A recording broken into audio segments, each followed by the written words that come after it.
ఉద్యోగానికి లేటుగా వెళ్తే జీతం కట్ అవుద్ది, పనికి లేటుగా వెళ్తే వాళ్ళు ఒక మాట అంటారు. మరి దేవుడు పిలిచినప్పుడు ఆలస్యం అయితే దేవుడు దండించడా? అంటే మనకు ఆలస్యం అయ్యే దాంట్లో మనకేమో సాకులు కనపడతాయి, ఆయనకేమో గర్వం కనపడుతుంది. గర్వముగా ప్రవర్తించిన వాడికి ప్రతిదండన చేస్తాడు. విశ్వాసులను దేవుడు కాపాడుతాడు. గర్వముతో ప్రవర్తిస్తే దేవుడు ఎంతటి వాడినైనా ఏం చేస్తాడో చెప్పడానికి బైబిల్లో ఒక వ్యక్తి ఉన్నాడండి. దానియేలు గ్రంథములో 4వ అధ్యాయం మనం చూసినట్లయితే దానియేలు గ్రంథము 4వ అధ్యాయంలో 33వ వచనాన్ని చదువుకున్నట్లయితే ఇక్కడ గొప్ప సామ్రాజ్యానికి రాజు ఉన్నాడండి ఒక ఆయన. దానియేలు గ్రంథంలో రాజు ఎవరు? నెబుకద్నెజరు అండి. ఈయన రాజు అంటే ఆయన ఎదురు లేదు, అందరికి ఆయన చెప్తాడు తప్ప ఆయన ఎవరి మాట వినక్కర్లేదు. అన్నిటి యందు అధికారం నాకుందని అధికారం అనేటువంటి అహముతో, అధికారం అనేటువంటి గర్వముతో ఈ రాజుగా ఉన్నటువంటి నెబుకద్నెజరు ప్రవర్తన ఎలా ఉందంటే, మనుషుల్ని హింసించాడు, ఇశ్రాయేలుని బానిసలుగా చేశాడు. ఒక రోజు ఏం చేశాడో తెలుసా? అతనికి గర్వం ఎంత ఎక్కువైపోయిందంటే ఆయన ఒక బొమ్మను చేసి ఈయనే దేవుడు, నేను చెప్పినోడు దేవుడు, ఎవడు చెప్పినోడు దేవుడు కాదు, ఈ బొమ్మకు మీరు నమస్కారం చేస్తేనే బతుకుతారు, లేకపోతే చచ్చిపోతారు అన్నాడు. ఇంత అహంకారం ఎలా వచ్చేసిందో తెలుసా? అతనుకున్నటువంటి అధికారమును బట్టి ఇతనికి అహంకారం వచ్చేసింది. నెబుకద్నెజరు అంత అహంకారం కలిగినటువంటి వాడుగా నెబుకద్నెజరు ప్రవర్తించినందుకు బబులోను సామ్రాజ్యానికి రాజైన నెబుకద్నెజరు 7 కాలాల పాటు ఏం తిన్నాడో తెలుసా? గడ్డి. ఏం తిన్నాడండి? గడ్డి. పశువులు తింటాయి, మనుషులు తింటారా? 7 కాలాల పాటు రాజు గడ్డి తిన్నాడండి. దేవుడు గడ్డి తినిపించాలనుకుంటే రాజు లేడు, నువ్వు లేదు, ఎవడైనా తప్పదు. ఇంకా ఈ రోజుల్లో ఎంతమంది అదే తింటున్నారు కూడా. దేవుడు తినిపించాలనుకుంటే నువ్వు ఎంత గొప్పవాడు అయినా గడ్డి తినిపిస్తాడు. 7 కాలాల పాటు నెబుకద్నెజరు రాజు తన రాజ్యాన్ని కోల్పోయి రాజ్యంలోంచి బయటకు వచ్చి మనుషులందరూ తోసివేయబడి అడవిలోకి వెళ్ళి 7 కాలాల పాటు గడ్డి తిని బతికాడంట. అతని తల మంచుకు తడిసిపోయి జంతువులు గోళ్ళులాగా పెరిగిపోయినట్టు అతని కోళ్ళు. 7 కాలాల పాటు గడ్డి మేసిన తర్వాత అప్పుడు తగ్గింది ఆయన గర్వం. కొంతమందికి మాటలతో రాదు బుద్ధి, కొంతమంది చెబితే రాదు మారు మనసు, తగిలితేనే వస్తుంది. అప్పుడు దాకా వెయిట్ చేస్తాడు. ఈ నెబుకద్నెజరు కూడా వచ్చిన గర్వం గడ్డి నకమ తగ్గిందండి. గడ్డి తిన్న తర్వాత అదే నెబుకద్నెజరు మాట్లాడిన మాట చూడండి, 37వ వచనం. దానియేలు గ్రంథములో 4వ అధ్యాయము 37వ వచనం. ఇలాగూ నెబుకద్నెజరు సత్యములను ఆయన మార్గములను న్యాయములయున్నవనియు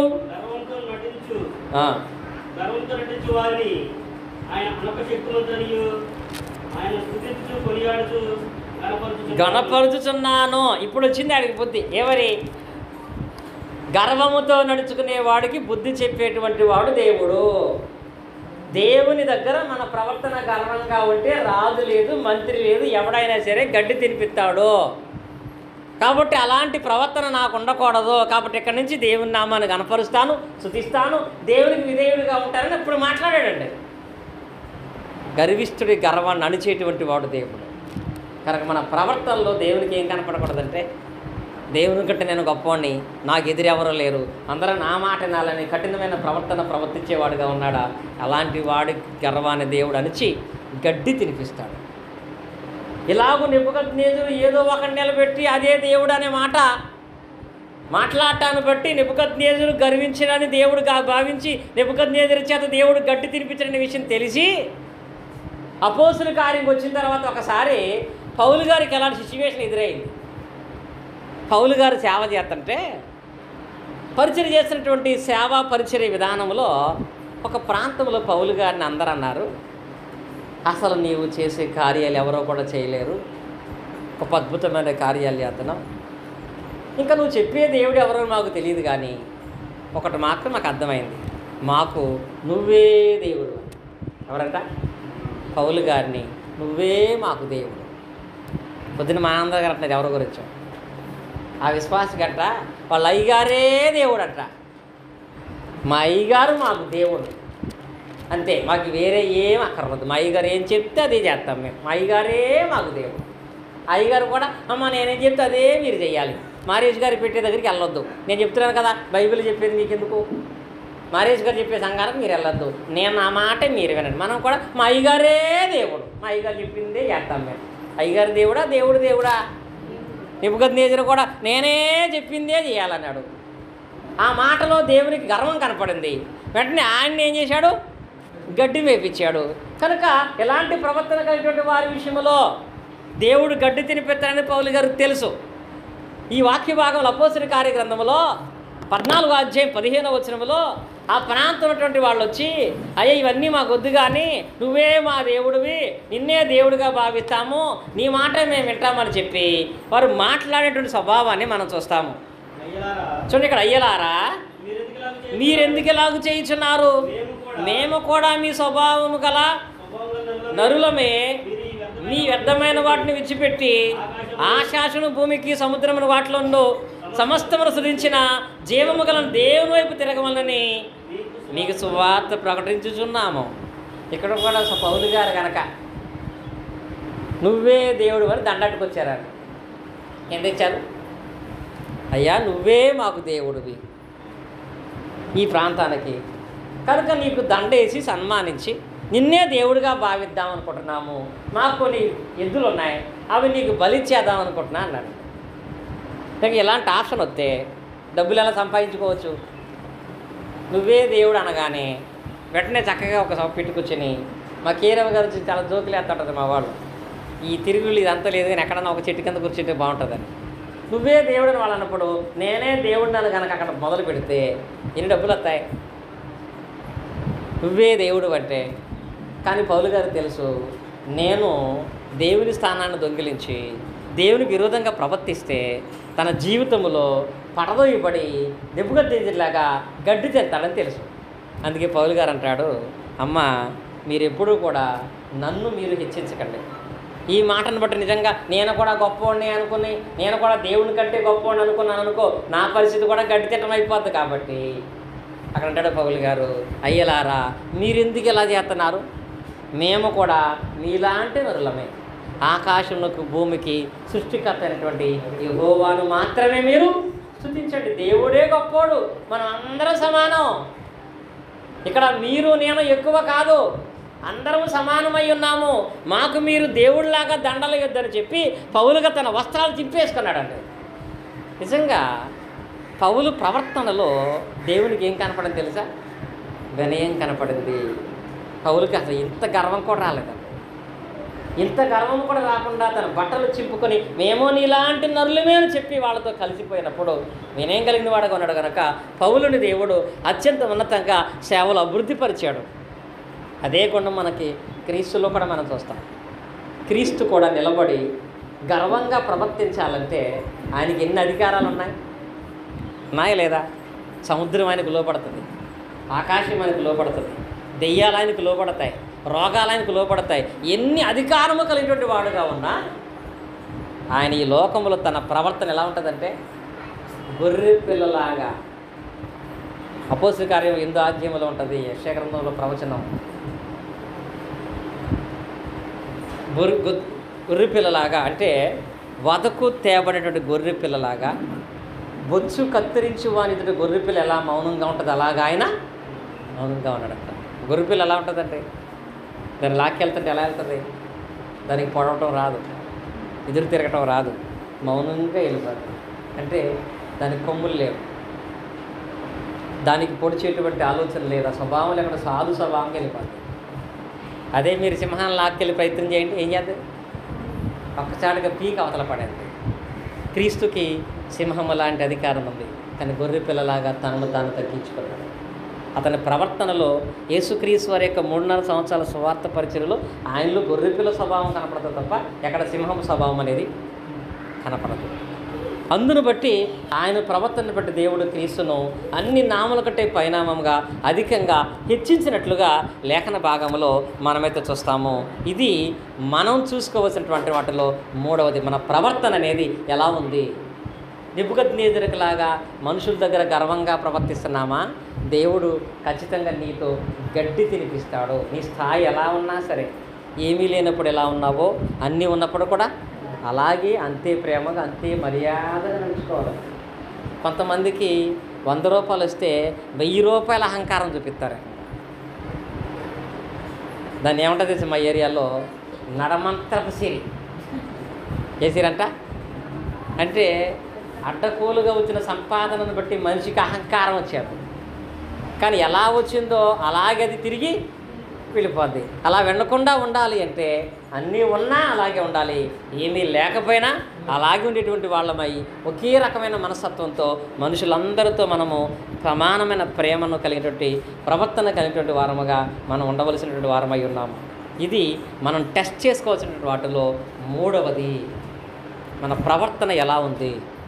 నాకు ఇవ్వడం సమయము 1 అవరు, నాకు ఇవ్వడం సమయంలో ఇంకా 10 నిమిషాలు మాత్రమే ఉంది. 12:30కి సోదరులు వాక్యాన్ని అందిస్తారు.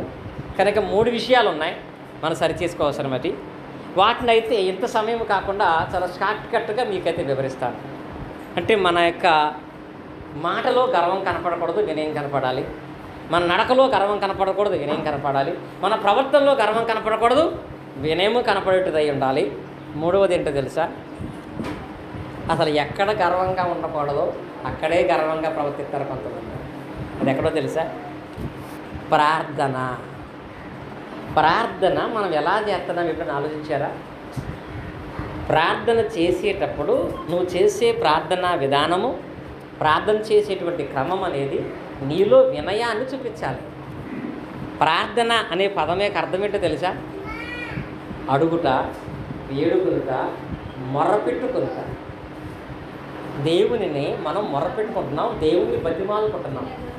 దేవుణ్ణి బ్రతిమలాడటం కొరకు మనం అడుగుతున్న విధానం అనేది ఎలా ఉంటుంది? ప్రార్థన అనేది ఎలా మనం చేస్తున్నాం, ఎలా చేయాలి? ప్రార్థన చేసి దేవుని చేత త్రోసి వేయబడేటువంటి వాళ్ళు చాలామంది ఉన్నారు. ప్రార్థన చేశారు కానీ వాళ్ళ ప్రార్థనలో దేవుడికి వినయం కనపడలే. ఏం కనపడిందంటే గర్వం కనపడింది. అలా గర్వముగా ప్రార్థన చేసినటువంటి వాళ్ళు ఎవరు అంటే, ఉదాహరణకి లూకాసు వార్తలో 18వ అధ్యాయము 11వ వచనంలో ఇక్కడ ఒక వ్యక్తి దేవుని యొక్క ప్రార్థనా మందిరానికి ప్రార్థన చేయడానికి వెళ్ళాడు. ఇతను దేవుని మీద విశ్వాసం గలవాడు. లూకాసు వార్త 18:11లో ఈయన దేవుడంటే ఎంత విశ్వాసం గలవాడంటే వారానికి 2 రోజులు ఉపవాసం పట్టాడంట. ఎన్ని రోజులు? 2 రోజులు. ఇక్కడ ఎవరైనా ఉంటారా 2 రోజులు ఉపవాసం? ప్రతి వారంలో 2 రోజులు ఉపవాసం ఉంటాడు, ఏమీ తినకుండా. ఆ రోజు దేవుని కొరకే కేటాయించి దేవుని ఉపవాస ప్రార్థన చేస్తాడు. వారానికి 2 రోజులు ఉపవాసం అంటాడు. అతను కరువు పనికి వెళ్ళినాయి, కంపెనీలో ఉద్యోగానికి వెళ్ళినాయి, పొలంలో పంట రాని, ఏదొచ్చినా కరెక్ట్గా తనకు వచ్చిన సంపాదనలో దశంభాగం దేవుడికి ఇచ్చేస్తాడు. ఏం చేస్తాడు? తనకు వచ్చిన సంపాదనలో దశంభాగం ఇచ్చేస్తాడు. పర్ఫెక్ట్గా ఉన్నాడు. వారానికి 2 రోజులు ఉపవాసం ఉంటాడు, పర్ఫెక్ట్గా ఉన్నాడు. కానీ ఈయన ప్రార్థన చేయడానికి వెళ్ళాడంట. ఆ వచనములు ఉంటుంది, పరిసయ్యుడు. ఏముంది అక్కడ? పరిసయ్యుడు నిలువబడి అని ఉంటుంది అక్కడ. ఏముంది అక్కడ? పరిసయ్యుడు నిలువబడి. ఒకటి నిలబడ్డాడు. నిలవబడి ఏమని ప్రార్థన చేశాడు తెలుసా? లూకాసు వార్తలో ఒకసారి ఆ పదం చదువుకుందాము. లూకాసు వార్త 18వ అధ్యాయంలో 11వ వచనం మనం చూసినట్లయితే, వాడు నిలువబడి, దేవా, నేను చోరులను, అన్యాయస్తులను, వ్యభిచారులనైనను, ఇతర మనుషుల వలనైనను, ఈ సంకర వలనైనను ఉండనందుకు నీకు నేను కృతజ్ఞతాస్తులు. ఈ ప్రార్థనలో గర్వం కనపడుతుందా, వినయం కనపడుతుందా? ఏ కనపడుతుంది? ప్రార్థన చేయడానికి వచ్చిన నువ్వు నీ యొక్క అవసరాల గురించి, నీ యొక్క పాప పరిహారముల గురించి చూసుకోవాలి. ఇక్కడికి వచ్చిన తర్వాత ప్రార్థనలు ఏమన్నాడో తెలుసా? దేవా, అదిగో వాడికంటే నేను చాలా బెటరు, ఏమకంటే నేను చాలా బెటరు, వాడి మీద నేను చాలా బాగా ప్రార్థన చేస్తా, చోరీలా లేను, దొంగతనం చేయట్లేదు, వ్యభిచారం చేయట్లేదు, ఇదిగో ఇప్పుడే నా ముందు కూర్చుంది ఒక ఆమె ఏమొకలాగా బూతులు కూడా నేను మాట్లాడిన తండ్రి అని ప్రార్థన చేసింది. ఏం చేసింది అంటే నా ముందు కూర్చున్న దానికంటే ఎక్కువ నేను, మా పక్కింటి ఆవిడ కంటే ఎక్కువ నేను, మా ఇరుగుపొరు ఉన్నటువంటి వాళ్ళకు చేసేదానికంటే ఎక్కువ చేస్తున్నా నేను అని తనను తాను హెచ్చించుకుని అతను అనుకున్నాడు. తనను తాను హెచ్చించుకుంటున్నాడు. హెచ్చించుకోవడంతో పాటు తన ముందున్నటువంటి వాళ్ళు ఏం చేస్తున్నాడు, నీచంగా చూస్తున్నాడు. ఇలా చేశాడు ప్రార్థన. మంచి ఏం చేశాడు అక్కడ, అన్యాసులుగా లేను, చోరులా లేను, వ్యభిచారంగా లేను, కనీసం ఈ చొంకరలాగా కూడా నేను లేను. వాడి గురించి వీడి గురించి నీకెందుకు? చాలామంది ప్రార్థన చేసేటప్పుడు కూడా వాళ్ళు ఆలోచించేటప్పుడు కూడా నేను ఒక వారం వెళ్ళకపోయినా ఒక వారమైనా వెళ్తున్నా, ఆమె నెలకోసారి కూడా రాదు అంటాడు. ఆమె నెలకు రాదు, 2 నెలలకు రాదు, నీకెందుకు? ఆమె తీర్పు ఆమెకి, నీ తీర్పు నీకు. ఎదుటివారి యొక్క లోపాలు చూసి ఎదుటివారి యొక్క తప్పులు పట్టుకొని ఎత్తి చూపించేటువంటి పని మనది కాదు. యేసుక్రీస్తు అంటాడు, నీ కంట్లో దోలం పెట్టుకుని ఆడు కంట్లో నలిసి నీకెందుకు పని? వాడికి తీర్పు తీర్చే పని నాది. నీ విషయంలో నువ్వు పశ్చాత్తాపడి వినయాన్ని కనపరిచే పని నీది. దశమ భాగం ఇచ్చినా, వారం నిమిషాలు ఉపవాసం అన్నా, వాడు చేసిన ప్రార్థనలో వినయము లేకపోవటాన్ని బట్టి, గర్వం ఉంటాన్ని బట్టి వాడు తోసివేయబడ్డాడండి. ఆ గర్వమును బట్టి. ఇలాంటి గర్వంతో కూడిన మాటలు చాలామంది మాట్లాడుతూ ఉంటారు. అపోస్తలుల కార్యగ్రంథంలో 8వ అధ్యాయము 24వ వచనంలో పాపం పేతురు గారు, ఆ సందర్భం మొత్తం నేను చెప్పను, గారడీ సీమోన్ అనే ఒక ఆయనతో మాట్లాడుతున్నాడు. ఈ గారడీ సీమోను బాప్తిసం పొందాడు, సంఘ సహవాసంలో కొనసాగుతున్నాడు. కానీ వాడికి లోక సంబంధంగా అందరికంటే బాగా బతకాలి, దేవుని వరాన్ని డబ్బులు ఇచ్చి కొనాలని బుద్ధి వచ్చింది. అలాంటి బుద్ధి వచ్చినటువంటి గారడీ సీమోను పేతురు గారి దగ్గరకు వచ్చి డబ్బులు పెట్టి నాకు ఆ వరం ఇమ్మని అడిగాడు. అప్పుడు పేతురు గారు అన్నాడు, నువ్వు అడుగుతుంది మంచిదే కానీ అడిగే విధానం మంచిది కాదు. అడిగే విధానంలో నీ మనసు దేవునికి సరైనది కాదు, ఇలా అడగొద్దు, ఆ మనసును మార్చుకో అని చెప్పి పేతురు గారు ఆ అపోస్తలుల 8:24 ఏమంటాడంటే, నీ హృదయాలోచన దేవుని ఎదుట సరి అయినది కాదు కనుక నువ్వు ప్రభువుని వేడుకొనము, ఒకవేళ దేవుని హృదయాలోచన క్షమించవచ్చును అంటే. సీమోన్ ఏమన్నాడో తెలుసా వచనంలో, అయ్యా నేనేమైనా ప్రార్థన చేయాలంటే మీరే చేసేయండి అన్నాడు. ఏమన్నాడు అంటే, ఏం చేయడు, నేను చేయను, నా కోసం మీరే, నా కొరకు ఏదైనా చేయాలనుకుంటే మీరే చేసేయండి అంటే. వీడు ప్రార్థన చేసుకోవట్లేదు, వీడు మారడు, అతని కొరకు మనం ప్రార్థన చేసి దేవుడు వింటాడా? కనుక పరిసయ్యుడిలాగా ప్రార్థనలో గర్వంగా ఎప్పుడు ప్రార్థించేటువంటి స్వభావాన్ని కలిగినటువంటి వాళ్ళుగా ఉండకూడదు. అలాంటి వారై ఉంటే వాళ్ళు ఖచ్చితంగా వారి ప్రార్థన త్రోసివేయబడినటువంటి వారై ప్రార్థనకు ఫలితము లేనటువంటి వాళ్ళు అయిపోతారండి. మరి ప్రార్థన అనేది ఎలా చేయాలి? అదే ప్లేస్లో శంకర్ ఎలా చేశాడు ప్రార్థన? ఎలా చేశాడు? పక్కంటి వాడిని ఆయన్ని కొలుచుకోవాలా, ఎదురు కూర్చున్న ఆమెనే కొలుచుకోవాలా, వెనకాల వచ్చిన ఆమెనే కొలుచుకోవాలా. తనను తాను దేవుని ఎదుట నిలవబెట్టుకొని ఒకే ఒక మాట అండి, అయ్యా ఆకాశం వైపు కళ్ళెదురు చూచుకొని నాకు ధైర్యము చాటలేదు. అది వినేమో గర్వమా? వీడేమో కాళ్ళు ఎగరేసినట్టుగా ఆడికంటే గొప్పవాడిని, వీడికంటే గొప్పవాడిని, నాకంటే గొప్పవాడు ఎవరు లేడు అన్నాడు. కానీ శంకరి అయితే, అయ్యా ఆకాశం కళ్ళెచ్చుడికి నాకు ధైర్యం చాలట్లేదు, పాపని నన్ను కరుణించి మనకు రొమ్ము కొట్టుకుని ఏడ్చినప్పుడు దేవుడు అతని ప్రార్థన అంగీకరించాడు, అతను నీతిమంతులుగా తీర్చినట్లుగా వాక్యంలో చూస్తాం. బైబిల్లో ఆదికాండములో 18వ అధ్యాయము 27వ వచనాన్ని మనం చూసినట్లయితే అక్కడ అబ్రహాము గారిని మనం చూస్తాం. అబ్రహాము ఎంత గొప్ప ఆస్తిపరుడో తెలుసా? నీకు ఎకరం ఉందేమో, 2 ఎకరాలు ఉందేమో, ఒక మాగితే ఇక్కడ 10 ఎకరాలు ఉన్న వాళ్ళు ఎవరున్నారా? కానీ అబ్రహాముకి కొలవలేనంత ఆస్తి, ఒక దేశాన్ని స్వాచ్ఛంగా ఇచ్చాడు. ఆదికాండం 18:27లో అంత గొప్ప ఆస్తి పడైనటువంటి అబ్రహాము ప్రార్థన ఎలా చేశాడో తెలుసా? 27లో అబ్రహాము అందుకు అబ్రహాము, ఇదిగో ధూళియు బూడిదనైన నేను అంటే చూడండి ఎలా పోల్చుకున్నాడు అక్కడ. ధూళి బూడిది, బూడిదికి ఎంత కాస్ట్ ఉంటుంది అంటే తనను తాను ఎలా పోల్చుకున్నాడు, తగ్గించుకున్నాడు. బయట 318 మంది సైనికులు ఆయనకి, కానీ ధూళి లాంటి వాడిని, బూడిద లాంటి వాడిని అని దేవునికి ప్రార్థన చేస్తున్నాడు. కనుక ప్రార్థనలో కూడా వినయం కనపడాలి. ఏ విషయం అందును కూడా మన ప్రార్థనలో గర్వం కనపడదు. అందుకే ప్రార్థన చేసేటప్పుడు కళ్ళు మూసుకుంటాం, అదేంటో తెలుసా? వినయం. ప్రార్థన చేసేటప్పుడు తల వంచుకోవాలి, అదేంటో తెలుసా? వినయం. ప్రార్థన చేస్తున్నప్పుడు నిలబడాలి కొన్ని సందర్భాలలో, మోకరించాలి కొన్ని సందర్భాలలో.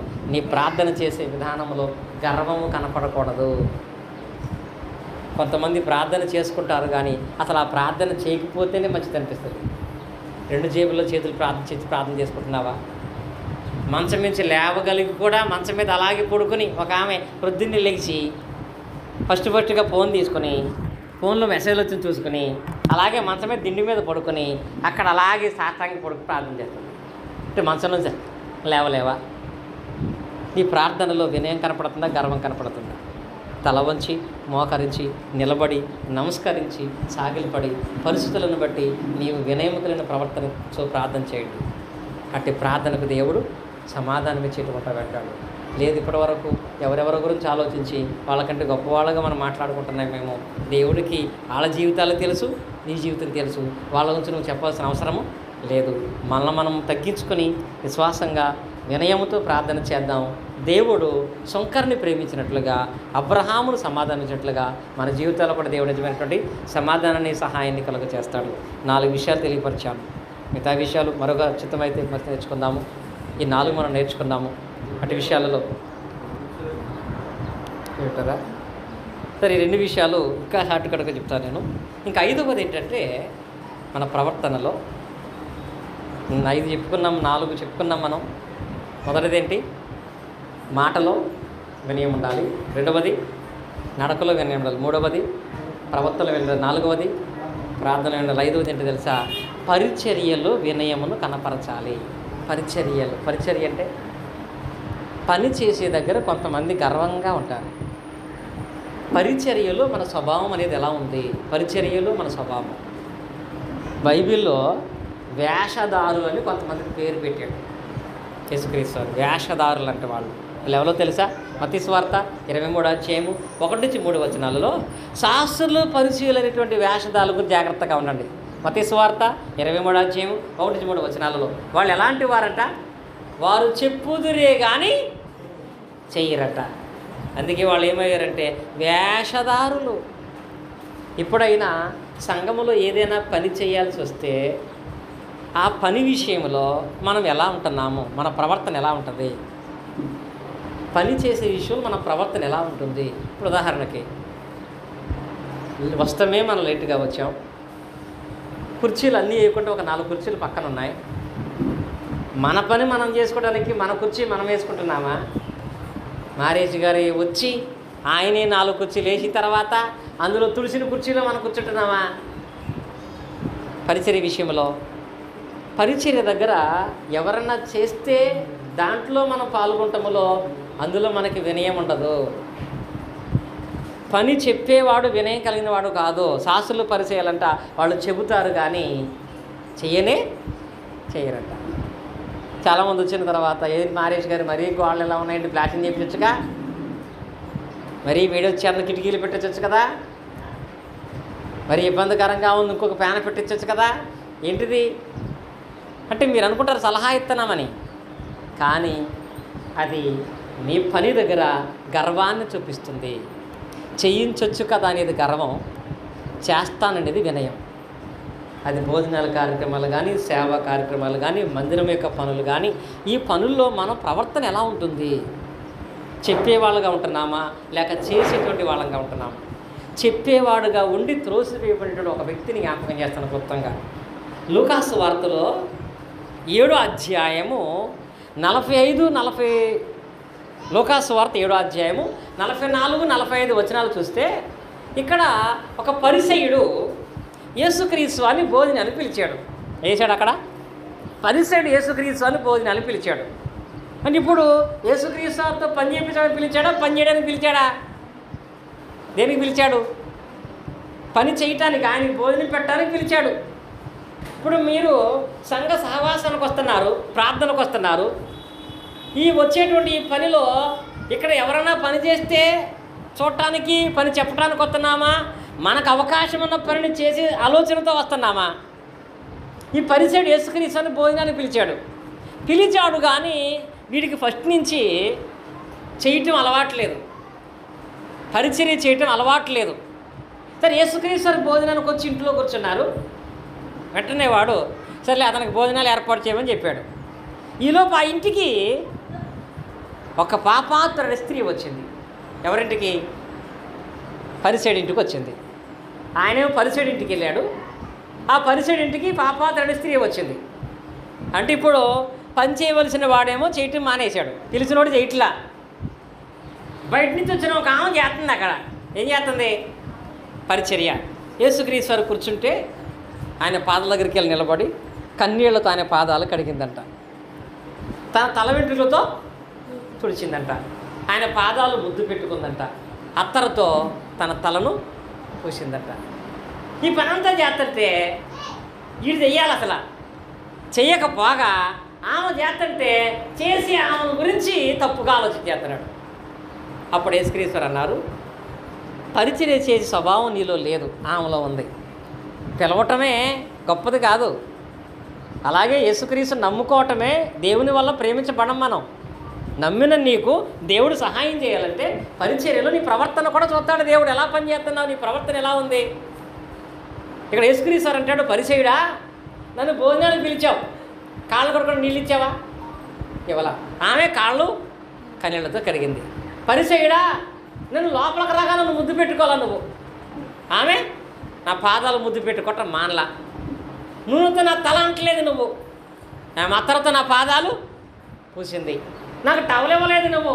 ఆమె తల తుడిచింది. అంటే ఇక్కడ యేసుక్రీస్తు వారు ఆ స్త్రీని నీ పాపాలు క్షమించబడి ఉన్నవి ఇల్లు అని చెప్పి సమాధానంగా పంపించడానికి, ఈ పరిసయుడి విషయంలో తప్పు మోపడం గల కారణం ఏంటంటే ఈ పరిసయుడికి పరిచర్య చేసే స్వభావం అనేది లేదు. చాలా సందర్భాల్లో జ్ఞాపకం చేశారు. ఇక్కడికి వచ్చిన తర్వాత నీ హోదాను, నీ స్థాయిని నువ్వు పక్కన పెట్టాలి. ఒకసారి అమెరికా మ్యాగజైన్లో ఒకటి చెప్పాను, నేను చెప్పుంటా చాలాసార్లు. వాళ్ళకి ఆరాధన ప్రొద్దునే జరుగుతుంది.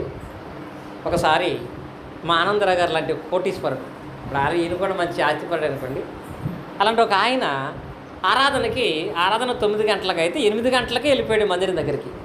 8 గంటలకు ఆరాధనకి వెళ్ళేటప్పటికి అక్కడ ఒక అమ్మాయి ప్యాంటు పైకి మడత పెట్టుకుని ఆ మందిరం అంతా తడిగొడ్డేస్తుందంట. చూశాడు, ఎవరో పాపం ఒక్కతే అమ్మాయి వచ్చి మందిరం అంతా తడిగొడ్డేస్తుంది, ఎంత మంచి అమ్మాయి, అంత మంచి పని చేస్తుంది అని చూశాడంట. ఆమె గబగబా 8:30 కల్లా ఆ పని చేసేసి మళ్ళీ ఇంటికి వెళ్ళిపోయి మళ్ళీ 9 గంటలకు చూస్తే వచ్చి ఆరాధనలో కూర్చుందట. ఈయన గమనించి పాపం ఎంత పని చేస్తుంది, మొత్తం అంతా ఒక్కదే చేసేస్తుంది అనుకుని మళ్ళీ వారం మళ్ళీ వస్తుందా లేకపోతే ఒక వారంతోనేనా అని మళ్ళీ ఆనందరావు గారు 8 గంటలకు వచ్చాడట. వీడికి మళ్ళీ యాచిదిగా అమ్మాయి అక్కడ పని చేస్తుంటే ఆ పని అయ్యే వరకు ఉండి ఆనందరావు గారు వెళ్ళి అన్నాడట, అమ్మ ఎంత పరిచర్య చేసే స్వభావం నీకుంది, నిజంగా నాకు చేయాలని ఉంది కానీ నాకున్నటువంటి ఆర్థిక పరిస్థితి చేసే మనసు రావట్లేదు, నాకు చేయించలేకపోతున్నాను, కాబట్టి చేయలేకపోయినా చేసే నీలాంటి వాళ్ళకి సహాయం చేస్తే మంచిది, కాబట్టి నీకు నేను డబ్బులు ఇస్తాను తీసుకున్నాడట. అయ్యా నేనేమి కూలి పని చేయట్లే, ఇక్కడ ఏ పని చేస్తున్నాను, దేవుని పని చేస్తున్నాను, నాకు డబ్బులు వద్దన్నట్టు. సర్లే మళ్ళీ నువ్వు ఆరాధనకు రావాలి కదా, మరి నువ్వు ఎంత దూరమో నీకు, నువ్వు వెళుతున్నప్పుడు నేను దిప్పుతానులే అంటే వద్దులే వెళ్ళిపోతానంటే, లేదు నేను దిప్పుతాను, నాకు కారు ఉందని చెప్పి ఆ వెనకాలే వచ్చాడంట. వచ్చి ఈయన కార్డు తీసి, ఇదిగో నందమూరులో ఆ రొయ్యల చేప తయారు చేసే కంపెనీ నాదే, నీకేమైనా అవసరమైతే ఈ కార్డు ఇచ్చుకుని రా నా కంపెనీకి అని ఇచ్చాడంట. సరే అని చెప్పి కార్డు తీసి లోపల పెట్టుకుని, ఈయనదేమో 5 లక్షల కారు, ఆ పక్కనే 70 లక్షల కారు ఉందంట. ఆ పక్కకి వెళ్ళి ఆ కార్డు ఓపెన్ చేసి ఆమె కార్డు తీసి, అయ్యా నాది ఇంటర్నేషనల్ కంపెనీ, నీకేమైనా అవసరం అయితే దీన్ని సంప్రదించవచ్చు, మీకున్న మంచి మనసును బట్టి చాలా వందనాలని చెప్పి ఆమె 70 లక్షల రూపాయల కారు వేసి వెళ్ళిపోతుంది. అంటే ఇప్పుడు ఈయనకంటే ఆమె ఎంత ధనవంతురాలు, ఈయన లక్షాధికారేమో, ఆమె కోటీశ్వరరాలు. అప్పుడు ఈయన ఏమనుకుంటే తెలుసా, ఆమెకున్న స్థాయికి మందిరంలో తడుగుడ్డేతంటే మరి నేనేం చేయొచ్చు, అంతకంటే ఇచ్చిమని ఎంత తక్కువ ఏం చేయొచ్చు. మరి అలాంటి మనసు కలిగినటువంటి వాళ్ళుగా పనిచేసి దేవుడు దీవిస్తాడు కదా. మరి పరిచర్య విషయంలో మనకి ఎప్పుడు ఎలాంటి మనసు వస్తుందా? ఎప్పుడూ కూడా వాడుకుంది వాడు ఇవ్వట్లేదు నేనేమి ఇస్తాను అనుకుంటాను తప్ప నా వరకు నేను ఎంతవరకు ఇవ్వగలని ఆలోచనతో మనం ఇస్తున్నామా? అలా ఇస్తే నిజంగా ఈ మందిరం ఇలాగే ఉంటుందా? అలా ఉండేటువంటిదా ఉంటుందా? అంటే పరిచర్య విషయంలో ఒకటే చెప్పేవాళ్ళగా ఉంటున్నాము కానీ చేసేవాళ్ళముగా లేము. ఆ ఒక్క ప్రవర్తన ఒకవేళ మనలో గర్వాన్ని చూపిస్తుందేమో.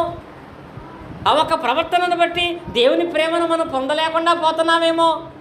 ఈ పరిసయ్యుడు పిలిచాడు కానీ ఏం చేయలేదు, కానీ పాపాత్ముని స్త్రీ పిలిచి తను ఏం చేయగలదని చేసింది. ఎంత పాప అయితే ఏంటి పని చేసింది, ఎంత ప్రార్థన పడినది పని చేయట్లేదు. పని లేనప్పుడు ఫలితం ఉండదు, పని చేసినప్పుడు నువ్వు ఎలాంటి పాపివైనా క్షమాపణ ఉంటుంది, బాప్తిస్మలో రక్షణ ఉంటుంది. దేవుని వలన ఫలితాన్ని కూడా పరిశుద్ధముగా దేవునిలో నుంచి మనమందరం కూడా పొందేటువంటి ధన్యతను కలిగినటువంటి వాళ్ళమై ఉంటాము. ఆ స్వభావం మనకు ఉండాలి. మార్కు సువార్తలో 1వ అధ్యాయము 30-31 వచనాలు చూసినట్లయితే ఇక్కడ యేసుక్రీస్తు వారు తన శిష్యులను తీసుకుని పేతురు ఆంద్రేయ వాళ్ళ ఇంటికి వెళ్ళాడు. వాళ్ళ ఇంటికి వెళ్ళేటప్పటికి వాళ్ళ ఇంట్లో ఒక ఆమె పాపం జ్వరంతో మూలుగుతుందండి. ఏమొచ్చింది ఆమెకి? జ్వరం వచ్చింది. జ్వరంతో బాధపడుతుంది. పేతురు గారు యేసుక్రీస్తుని తీసుకువెళ్ళాడు. జ్వరంతో బాధపడుతున్న ఆమె దగ్గరకు యేసుక్రీస్తుని తీసుకుని వెళితే యేసుక్రీస్తు వారు ఆమె కోసం ప్రార్థన చేశారు. జ్వరం కొంచెం తగ్గింది. తగ్గగానే లేచి ఏం చేసింది తెలుసా? వెంటనే లేచి యేసుక్రీస్తు శిష్యులకు ఉపచారం చేసిందంట. మనకు జ్వరం వస్తే ఎన్ని రోజులు లేకము, తగ్గిన తర్వాత కూడా వారం రోజుల దాకా నేనేం చేయలేమంటాం. అంటే బలహీనత యందు కూడా దేవుడు బలమిస్తే పనిచేసే స్వభావం నీకు కనపడి దేవుడు బలపరుస్తాడు. జ్వరం వచ్చినా అలాగే ఉంటాం, జ్వరం రాకపోయినా అలాగే ఉంటాం, కాళ్ళు చేతులు పని చేసినా అలాగే ఉంటాం, కాళ్ళు చేతులు పని చేయకపోయినా అలాగే ఉంటాయి. అప్పుడు మనకు దేవుడు ఏం చేస్తాడు? నువ్వు పని చేయగలిగేవాడు ఉంటేనే పని చేయగలిగే విషయంలో దేవుడు సహాయం చేసినట్టు వాడై ఉంటాడు. కష్టము బలహీన విషయంలో, ఆరోగ్యం ఉన్నప్పుడు, ఐశ్వర్యం ఉన్నప్పుడు, పరిచర్య విషయంలో మనం చెప్పేవాళ్ళం కాకుండా చేసేవారుగా ఉన్నప్పుడే క్రీస్తునందు ఆ ఉన్నతమైన ఆశీర్వాదాన్ని పొందగలిగేటువంటి వాళ్ళమై ఉంటాము. కనుక ఇది 5వది. దీని విషయంలో మీరే నిర్ణయం తీసుకోండి. పరిచర్యలో మనం గర్వాన్ని కలిగిన వాళ్ళగా ఉన్నామా, వినయాన్ని కలిగిన వాళ్ళగా ఉన్నామా? పాపాత్మని స్త్రీలాగా తగ్గించుకుని పని చేస్తున్నామా? సీమోను అత్తలాగా మనం పని చేస్తున్నామా? లేక మనుషుల వలె లోకరీతుగా ఈ పరిసయ్యుడిలాగా చెప్పేవాళ్ళగా తప్ప చేసేవాళ్ళగా మనం లేనటువంటి వారంగా ఉన్నామా? చెప్పేవాళ్ళగా ఉంటే దేవుడు కూడా నీ ప్రార్థన వినేవాడుగానే ఉంటాడు.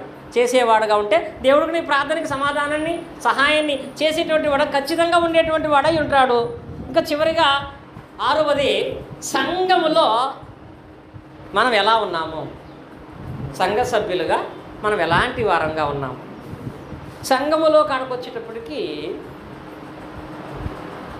యోహాను రాసినటువంటి 3వ పత్రికలో 1వ అధ్యాయం ఉంటుంది. ఈ అధ్యాయంలో సంఘములో ఒక వ్యక్తి ఉన్నాడట. ఆయన పేరు దియోత్రెఫే అని ఒక ఆయన. యోహాను రాసినటువంటి 1వ పత్రిక 3వ అధ్యాయము 1వ అధ్యాయం ఉంటుంది. 1వ పత్రిక 3వ పత్రిక అందులో 1వ అధ్యాయం ఉంటుంది. అందులో 9వ వచనంలో, నేను సంఘమునకు ఒక సంగతి వ్రాచితిని, అయితే వారిలో ప్రధానత్వము కోరుచున్న దియోత్రెఫే మిమ్మును అంగీకరించటలేదు.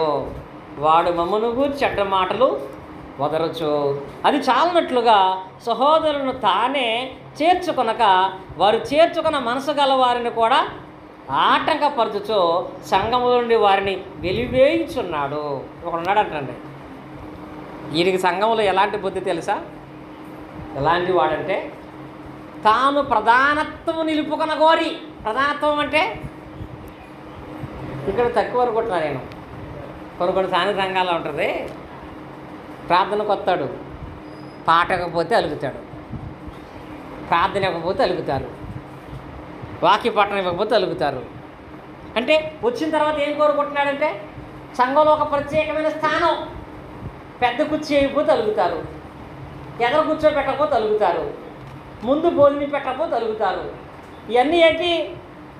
సంఘంలో నీ ప్రవర్తన ఎలా ఉంది? దేవత్రిపైన అతనంటే ఆ సంఘములో ఎలాంటి వాడంటే తానే అందరికంటే గొప్పవాడని చెప్పాలంటే ఎప్పుడు తాను ప్రధానత్వం నిలుపుకొని కోరి సంఘంలో ఉన్నటువంటి వాళ్ళని చేర్చుకుని ఎవరైనా చేర్చుకుంటే వాళ్ళ గురించి చులకనగా మాట్లాడతాడంట, చెడ్డగా మాట్లాడతాడంట. నిజంగా సంఘంలో అలాంటి ప్రవర్తన ఉండకూడదండి. ఎవరైనా ప్రేమిస్తుంటే అలాంటి వారిని మరింతగా సహకరించాలని ప్రోత్సహించాలండి. ఈరోజు సేవకులకు ఒక సమస్య, ఎవరికైనా ఆరోగ్యం బాగోకపోతే 1-4 సార్లు వారి గురించి ప్రస్తావించి ప్రార్థన చేస్తే కనుక మిగతా వాళ్ళు ఏమంటున్నారో తెలుసా? అయ్యగారికి కాళ్ళంటేనే ఇష్టం, వాళ్ళకే ప్రార్థన చేస్తాడు, వాళ్ళ ఇంటికే వెళ్తాడు, మళ్ళీ ఇంటికి రాడు. ఈ బుద్ధి ఒక ఆమెకు ఉంటుంది, అది అందరికంటే ఇస్తుంది. ఆయన ఉద్దేశం ఏంటి? వాళ్ళ సమస్యల్లో ఉన్నారు కనుక వాళ్ళ కొరకు ప్రార్థన చేయాలని. అంటే నా పేరు ఎత్తలేదు, ప్రార్థనలో నన్ను జ్ఞాపకం చేసుకోలేదు అనే ఆలోచన ఎవరికి వస్తుందంటే ప్రధానత్వం నిలుపుకునేటువంటి వారు గర్వము కలిగినటువంటి వారై ఉన్నారు. అందుకే దేవుడు తెలియపరుస్తున్నాడు, సంఘంలో నువ్వు నీ ప్రధానత్వాన్ని కోరుకునేవాడుగా, అగ్రస్థానాలు కోరుకునేవాడుగా నా పేరు చదవలేదేంటి, నన్ను పిలవలేదేంటి, నాకు పెద్ద కుర్చీ చేయలేదేంటి, నాకు భోజనం పెట్టలేదేంటి అనకూడదు. ఒకళ్ళు ఎవరికైనా సహకారం అందించాలనే ఉద్దేశంతో వాళ్ళు బలపరుస్తుంటే మరింతగా వాళ్ళు బలపరిచే ప్రయత్నం చేయాలి తప్ప వాళ్ళ విషయంలో లేనిపోని మాటలు మాట్లాడి సంఘమును కలతపరిచే పాడు చేసేటువంటి పనులను చేసేటువంటి వాళ్ళుగా ఉండకూడదు. అలా ఉంటే మనమే నాశనం అయిపోతాము. సంఘములో నీ వల్ల ఏ ఒక్క పురుషుడు కానీ ఏ ఒక్క స్త్రీ కానీ ప్రార్థన మానేస్తే దానికి శాపం మనకు వస్తుంది.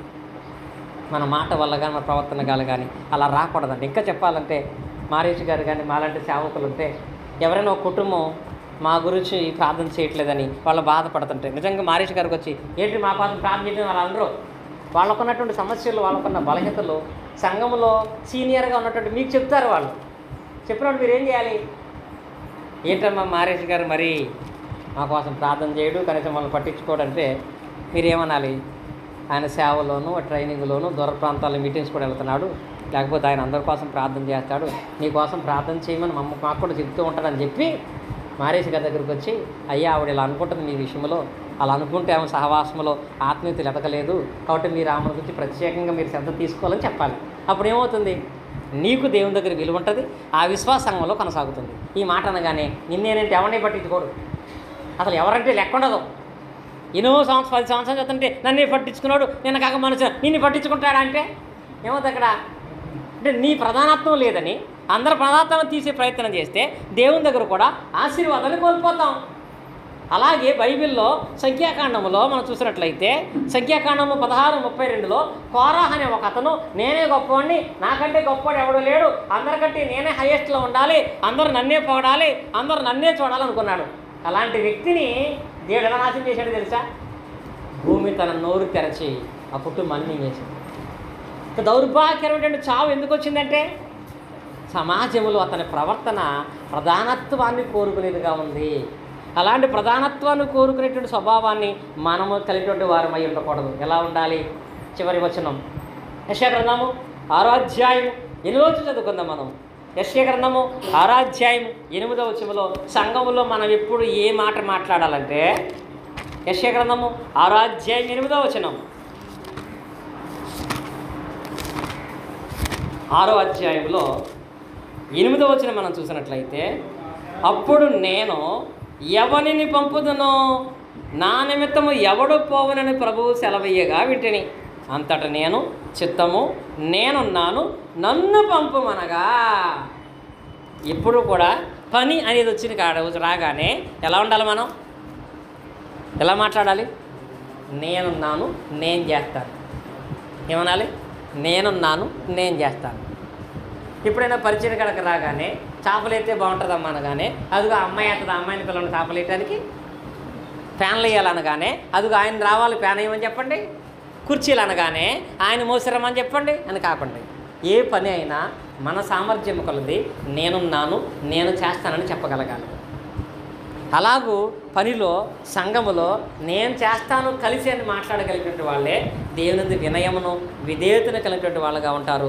అలాంటి వారి జీవితాలను దేవుడు ఆస్వాదించేటువంటి వాడై ఉంటాడు. క్రీస్తు ఎంత వినయాన్ని కలిగిన వాడుగా ఉన్నాడు.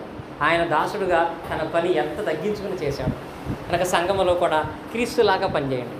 సంఘములో ఎప్పుడూ కూడా మన నోటి నుంచి ఏమి రావాలంటే వాళ్ళ చేస్తారులే వీళ్ళ చేస్తారులే కాదు, నేనున్నాను నేను చేస్తాను. అది నీళ్ళు వేసే పనైనా మందిరం కట్టబడుతున్న పనైనా, సేవ పనైనా, సువార్త కొడుకులైనా, పరిచర్య కొరకైన సహకారమైన నేనున్నాను, నేను చేస్తానని మనసు కలిగినటువంటి వారుగా పనిచేసేవారై ఉంటే వాళ్ళు వినయము కలిగినటువంటి వారై ఉంటారు. ఇలా ఎప్పుడైతే ఈ 5 విషయాలు వినయం కలిగిన వారుగా ఉంటారో, వినయ మనస్కులను దేవుడు ఘన